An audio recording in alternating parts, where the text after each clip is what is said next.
So I found a big, thick blanket of snow here in Hattiesburg, and I'm gonna make a snow angel. Like I'm just having so much fun out here, and a lot of people are gonna be having fun as the day goes and the snow is still out.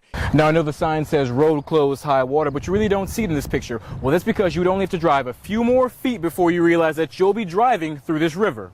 The suspect who was killed in the early morning hours, ending that standoff, was 41-year-old Marvin Ray McMillan. Just 24 hours ago, this street behind me, Cleveland Avenue, police had it completely blocked off. And the rain hasn't stopped many of these people from having a good time. They're making their way inside to stage. Oh my God! Lightning is picking up. Yeah. Have you just heard that? It is crunch time right now. In the last few hours, the home stretch of the sales tax holiday, it ends tonight at midnight. I don't know what else to say besides if you haven't gotten out here to do your shopping, you need to hurry up and make it out here. So State Street starts off as a one-way street here, but just a few blocks down that way, it becomes a two-way street. So you get a picture of how narrow the street is just from looking at it behind me. So imagine two cars driving past each other, trying to maneuver down basically a one-lane street. Ray Price joins us now in the newsroom with the details on how the final moments played out. Ray?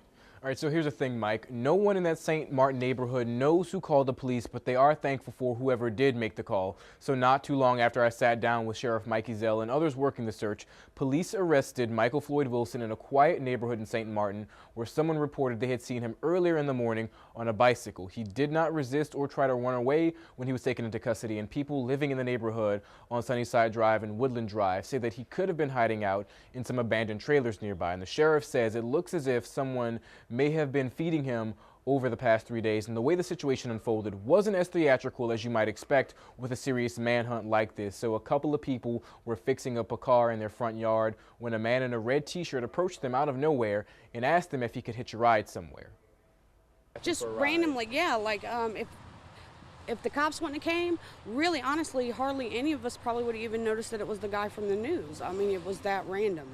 It's almost like somebody asking you for a cigarette outside of, Walmart or something. We had been working around the clock, following up on all these leads, and the guys picked up some good leads this morning, and they just kept staying on it until finally, we pinpointed where he was and were able to effect the arrest. So it was just good, hard police work. And Sheriff Mikey Zell says Wilson is being transported back to Leakesville tonight. When I asked Sheriff Zell, he did not know if he'd be returning to the same prison he escaped from, but since there's only one state prison in Leakesville, it's assumed that he will be going back to that same prison. Water, it's not safe. Something needs to definitely be done about it. Mickey Gurley believes fatalities like the one Sunday morning can be stopped. It's a dangerous bridge. It really is, and people should, take that into consideration when they go across it, for sure. He says he was driving behind the Nissan Sentra before an 18-wheeler crashed into it, sending it over the guardrail and sinking it deep down into the river. It doesn't take anything for these vehicles to climb those walls of those. Them guardrails are nothing these days. They're low.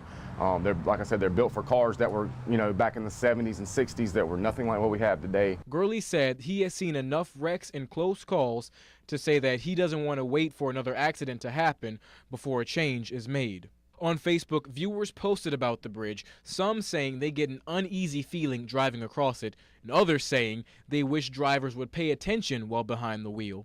There's nowhere to go on that bridge. If you break down on that bridge, there's nowhere to pull over. Gurley sends his condolences to the victim's family, and at the same time, he hopes this tragedy sends a clear message.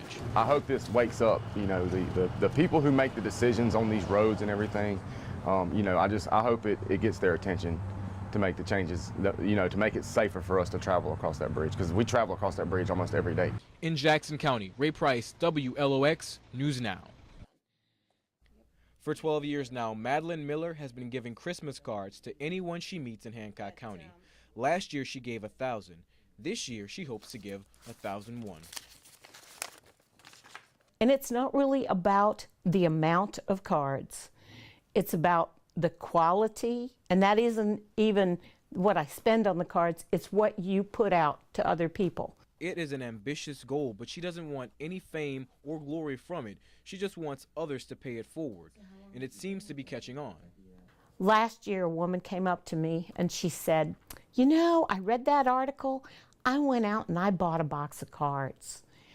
And she said, and I gave them out to the cashiers who double bag my groceries and the teller who gives me crisp money when I want to give it to my grandchildren.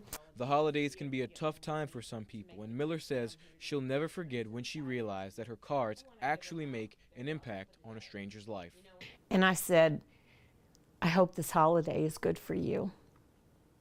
And she actually stopped and she said, my mom died about a year ago, right around this time. She said, I was missing her, and my family's not here. She said, thank you so much for this card. I needed it. So I reached in and I hugged her. You know, I mean, it's what you do sometimes. Some people spend their entire lives searching for their purpose, but Miller says she doesn't have to look anymore. She believes that she's found her life's calling with this simple, random act of kindness. I'm never going to discover the cure for cancer because I don't have a medical background.